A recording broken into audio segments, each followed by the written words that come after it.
Señores, él es director de la División de Coordinación de Programas para Personas en Situación de Calle del Ministerio de Desarrollo Social, un nombre gran, largo, abundan hoy institucionalmente, y se llama Gabriel Cúñez y estamos dándole la bienvenida. ¿Qué tal, Gabriel? Buenas noches. Igual lo acortan diciendo director de calle y ya. Sí, eso lo hice, eso lo hice antes.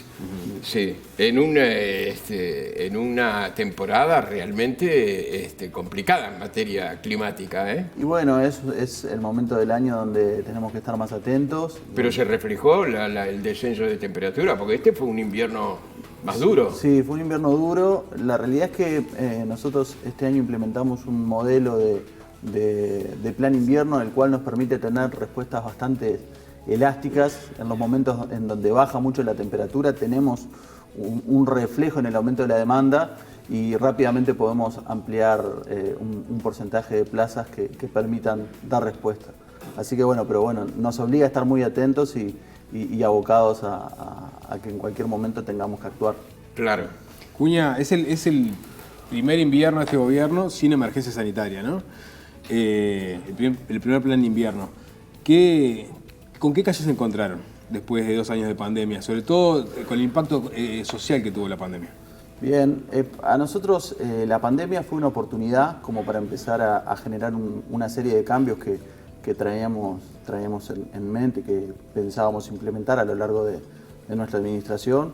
La realidad es que cuando nos encontramos con la pandemia nos vimos, tuvimos esa oportunidad de implementar varias medidas de manera muy rápida. Por un lado, la ampliación de cupos, tener capacidad de respuesta para darle atención a las personas que así lo necesiten, y por otro lado también empezar en un proceso de diversificación que nos permitiera atender la realidad de cada una de las personas o de los distintos grupos de personas que componen lo que es la situación de calle. Ese camino, esa oportunidad primaria que requirió mucho esfuerzo, nos permitió generar un cimiento de trabajo bastante importante y lo venimos sosteniendo en este tiempo. Y este año, que ya no contamos con lo que es la emergencia sanitaria y que tenemos que brindar respuestas, ha sido bastante interesante poder continuar profundizando en dispositivos específicos que permitan dar atención a las personas. En el anuncio de este plan invierno incluso se veía que estamos haciendo especial énfasis en empezar a trabajar en lo que son las causas de la situación de calle, que es lo que a mediano y largo plazo va a dar un resultado más auspicioso en cuanto a lo que es el trabajar con esta población. Pero la calle, digamos, se resintió, ¿no?, la situación, ¿no?, producto de la pandemia. Sí, en realidad viene habiendo un crecimiento en los últimos años, desde el 2016 ha habido un crecimiento bastante sostenido en lo que es la situación de calle. Creo que una de las mayores cosas en las cuales nos hemos visto desafiados en actuar es en el ver cómo anticipar el que ciertas personas entren en lo que es el circuito de la situación de calle, la famosa puerta giratoria, de que entran estando quizá en reclusión, salir a estar en situación de calle, entrar en un refugio, tener algún problema de adicción y tener una respuesta más de corte sanitario, con alguna hospitalización, y entrar en ese círculo. Nosotros hemos trabajado mucho en tratar de poder atajar a las personas antes de que entren en esa situación. Sin duda que la pandemia ha tenido efectos y la gente en situación de calle ha aumentado, no acá, sino que a nivel mundial, y se presenta como un desafío para nosotros. Por eso también lo importante del aumento de plazas y tener capacidad de respuesta. Bueno, varias de las problemáticas hacía referencia a adicciones, pero también vinculados a la salud mental, y esto que decía, personas que salen de cárceles y que no tienen en primer momento un lugar donde quedarse, o sea, y terminan en situación de calle. Sí, ahí el Ministerio ha tomado una postura de ser líder en esa área. Nosotros por el año final del 2020, principios del 2021, comenzamos con una oficina territorial dentro del COMCAR para empezar a trabajar en el pregreso. En la rendición de cuentas del año pasado se propuso el pasaje de la Dirección Nacional del Liberado a la Dirección Nacional de Protección Social del Ministerio de Desarrollo Social, misma Dirección Nacional de donde dependen los programas para personas en situación de calle. Queremos poder tener una lógica de tratamiento integral y poder alcanzar a las personas cuando están saliendo de estar en reclusión y darles una respuesta por parte del Ministerio de Desarrollo Social. ¿Y ahí qué se les puede ofrecer? Bueno, nosotros ahora estamos como en la última etapa de esa transición de la INALI al Ministerio de Desarrollo. Estamos trabajando de manera bastante cercana en lo que son respuestas específicas. Nosotros tenemos un proyecto de vales de inclusión sociohabitacional que básicamente le subsidiamos a ciertas personas que tengan un potencial de autonomía bastante importante. Les subsidiamos el pago de una pensión o el pago de un lugar donde puedan estar dentro de lo que es la lógica del programa de viviendas con apoyo para personas en situación de calle. El tema es empezar a trabajarlo de manera integral, poder trabajar el pregreso, tener junto con lo que es la Dirección Nacional del Liberado esa atención primaria posterior a salir de la reclusión y que el rol del Ministerio de Desarrollo Social sea después poder continuar acompañando ese proceso hasta que se pueda lograr una inserción. ¿Se ha hecho un perfil de las personas que viven en la calle? Es decir, sexo, edad, digamos incluso si tienen o no tienen una preparación previa en lo que hace a estudios, si han perdido trabajo, si han trabajado en algún momento de su vida. Sí, en el año pasado nosotros, junto con la realización de diversas mediciones, hicimos una caracterización de la población en situación de calle, tratando de identificar las principales características y de repente, capaz que lo simplifico mucho, pero hablar de como subgrupos que estén dentro de lo que es la situación de calle en general. Y ahí encontramos la prevalencia de personas liberadas, la prevalencia de problemas de salud mental, adicciones, la prevalencia de chiquilines desinstitucionalizados de INAU, personas mayores que hoy están como lejos de su etapa productiva y se cronifican en situación de calle, y personas que tienen una problemática 100% coyuntural y económica. Entonces, en base a esa caracterización es que empezamos a trabajar en respuestas diferentes.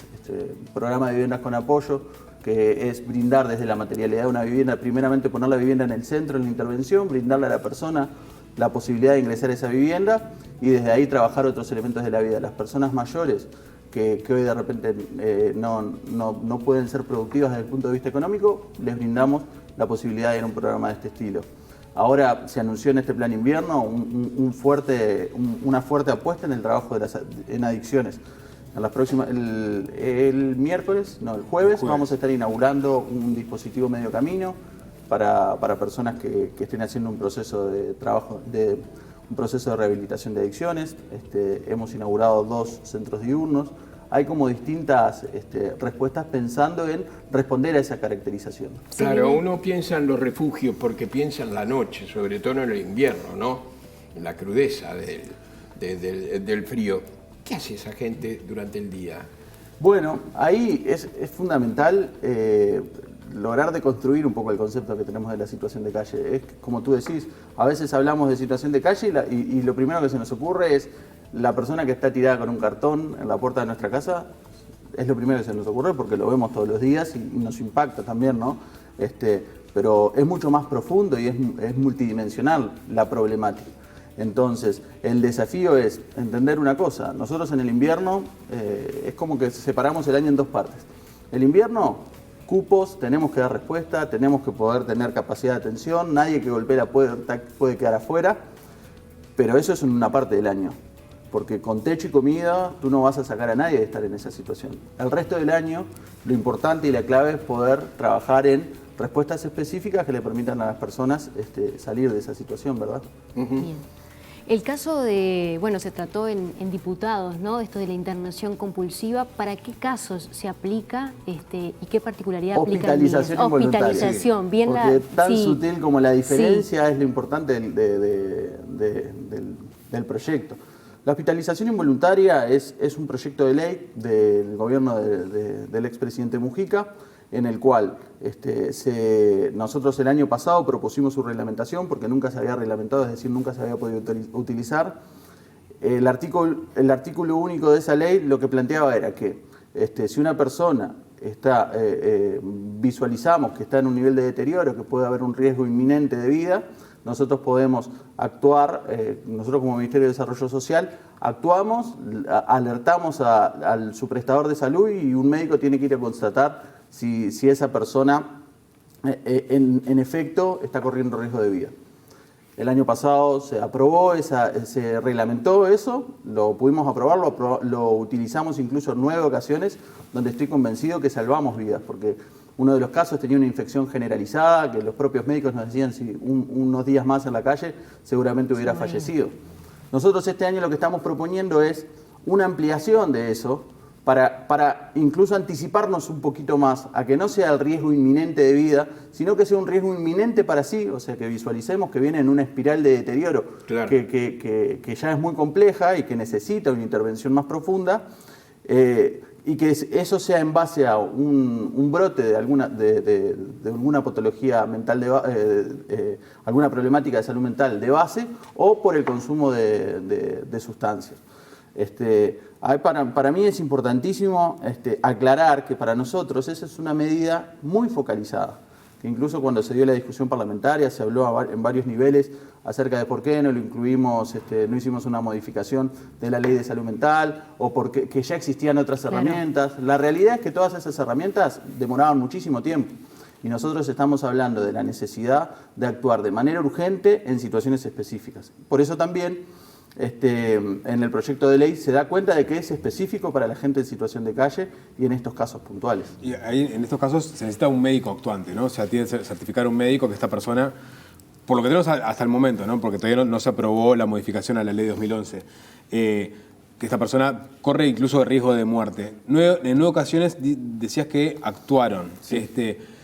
¿Y qué pasó con esas personas luego? ¿Hay un seguimiento después de esa crisis? Bueno, algunas de esas personas decidieron volver a estar en su circuito de vida, tienen el seguimiento nuestro de nuestros equipos, han vuelto a estar en situación de calle, han ingresado de manera intermitente. Una de esas personas, por ejemplo, entró a un proyecto nuevo que es el de paradores nocturnos, y un par de esas personas aceptaron poder estar de manera permanente en alguno de nuestros dispositivos. La verdad es que las realidades son muy diversas y nuestra intención no es contener a esa persona posterior a esa intervención sanitaria. Entendemos que esa intervención lo que tiene que lograr es esa atención de emergencia nada más. Posterior a eso seguiremos y continuaremos trabajando en las distintas dimensiones de su vida para tratar de darle una respuesta. ¿Los identifican por denuncias de terceros? Bueno, en realidad en estos casos, muchos de estos casos son casos que nuestros equipos de calle tienen un seguimiento. En realidad te diría que casi todos son muy conocidos de nuestros equipos que están todo el tiempo trabajando con ellos en la calle y generando la intervención, porque nosotros hacemos algo que se llama seguimientos, que cuando una persona está en situación de calle y no quiere ingresar a nuestros dispositivos y demás, y vemos que necesita cierto apoyo, cierto acompañamiento, o no tiene todas sus facultades como para poder decidir qué es lo mejor para sí, nosotros tratamos de hacer un seguimiento especial y verlo de manera periódica. Entonces, desde ahí es donde más nos alertamos para poder utilizar esta medida. ¿Han aumentado los reportes por parte de la ciudadanía del 0800? Bueno, los reportes se condicen mucho con la situación climática. Los días que hay picos de frío, cuando tenemos ola de frío, se disparan los reportes. Días más tranquilos bajan. A ver, les cuento los dos extremos. Hay días que tenemos 30, 40 reportes en un día de verano, tendremos capaz que 15 reportes, y en algunos días de invierno llegamos a tener 1.500, 1.600. Claro. Que muchas veces se repiten, ¿no? Es la misma situación reportada por más de un vecino, pero ese es el espectro en el cual nos movemos, es bastante amplio. Mencionabas también a los paradores, ¿cómo se viene trabajando con las organizaciones? Bueno, ahí para nosotros es fundamental el poder entender que tenemos que trabajar con la sociedad civil. Ustedes lo decían recién en un informe. Lo importante que es también esos impulsos que nacen de personas con una vocación específica, con una vocación especial por tratar de ayudar a otros. Entendemos que sin sacarnos la responsabilidad como Estado, todo lo contrario, asumiendo ese rol de responsables finales y de garantistas de los derechos individuales de las personas, tenemos que poder asumir que a veces no somos omnipotentes, sino que nuestro rol para poder llegar a atender a todos es que a veces esa persona no la podemos atender de manera directa porque no nos acepta la atención. Entonces, los paradores nocturnos han sido un proyecto muy exitoso en esa línea, porque nosotros lo que hicimos, tomamos contacto con organizaciones de la sociedad civil que trabajan con personas en situación de calle, todos los años los conocemos, que salen a repartir comida, que salen a repartir chocolate, ropa, que hacen las campañas de invierno. Lo que hicimos fue tratar de fomentar esos impulsos de la sociedad civil y respaldarlos nosotros desde el Estado. Y la verdad, El año pasado el resultado fue buenísimo. Tuvimos 148 intervenciones totales, o sea, 148 personas que pasaron por los paradores nocturnos, de las cuales un 49% nunca había ingresado a nuestros dispositivos y un 22-23% hacía más de un año que no ingresaba. O sea, pudimos lograr trabajar con una población que no aceptaba ninguna otra respuesta. ¿Hay familias o son seres solitarios la mayoría? Bueno, dentro de lo que son los programas para personas en situación de calle, nosotros tenemos 4 programas. Calle, que es el más conocido, de donde dependen los refugios. Tenemos Mujeres con Niños, Niñas y Adolescentes, que es el segundo programa más grande de la dirección. Tenemos Viviendas con Apoyo y Cuidados. Nosotros tenemos al día de hoy alrededor de 1000 mujeres con niños, niñas y adolescentes en distintos dispositivos de atención. La diferencia entre la atención a personas solas y la atención a núcleos familiares es que nosotros cuando hay un núcleo familiar actuamos de manera urgente y no permitimos que continúen pernoctando en calle. ¿Qué quiere decir? Una persona sola, de repente nosotros hacemos la intervención, le ofrecemos un refugio y demás y no acepta.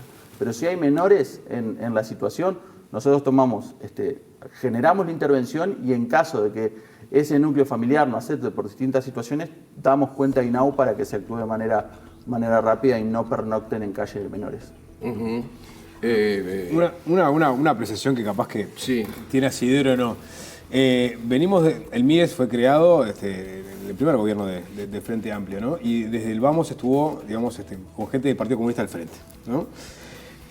Ahora con el nuevo gobierno, muchas personas vinculadas a la Iglesia Católica están llevando el MIES adelante.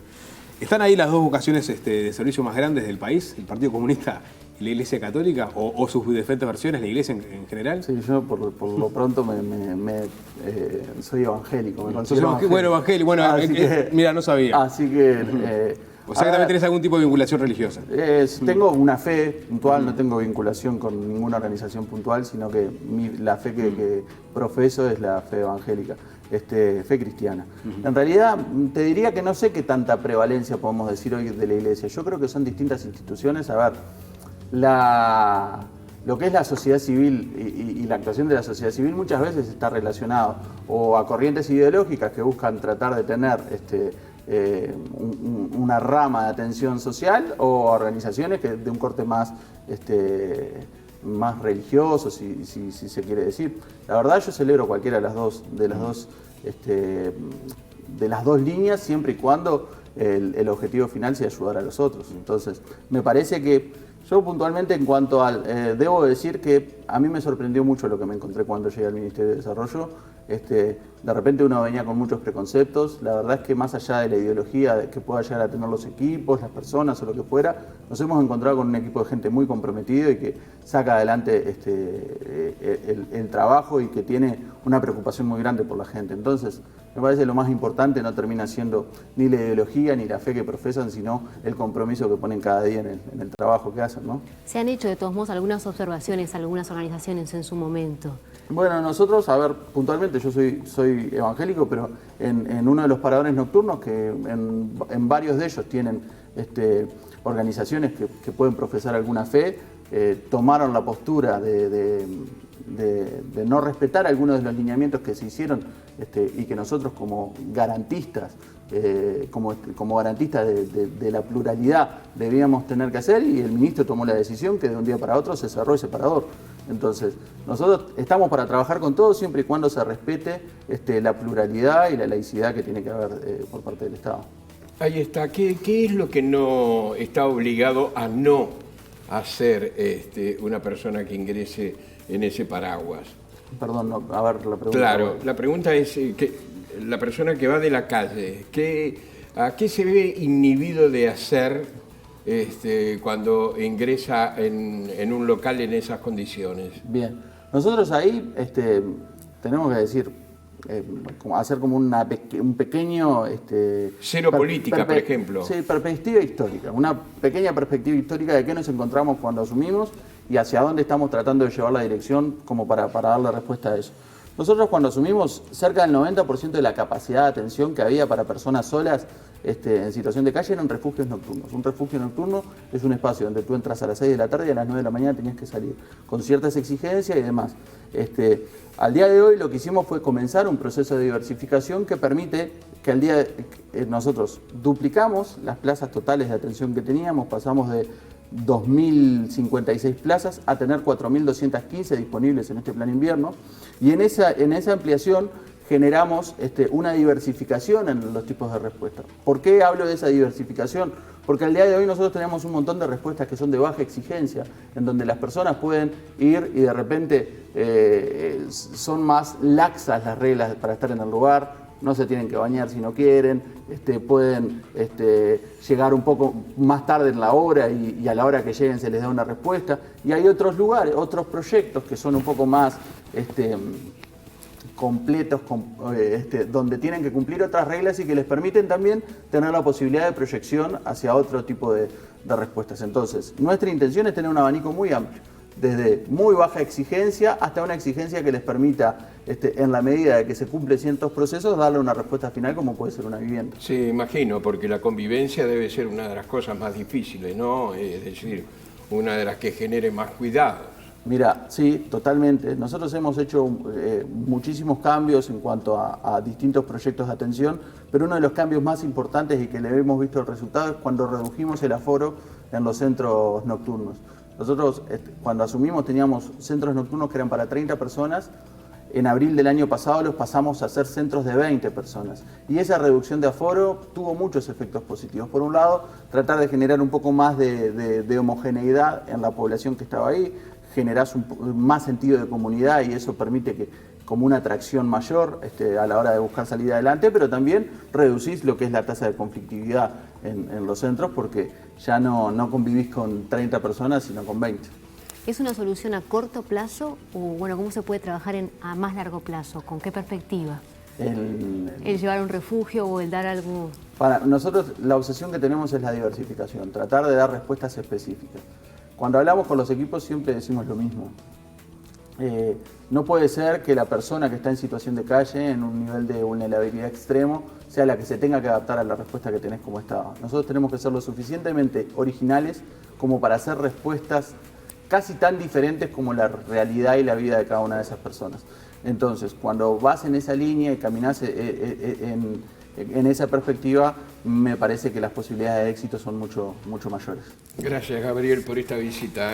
Muchas gracias a ustedes por recibirme. Quedamos sabiendo muchas cosas.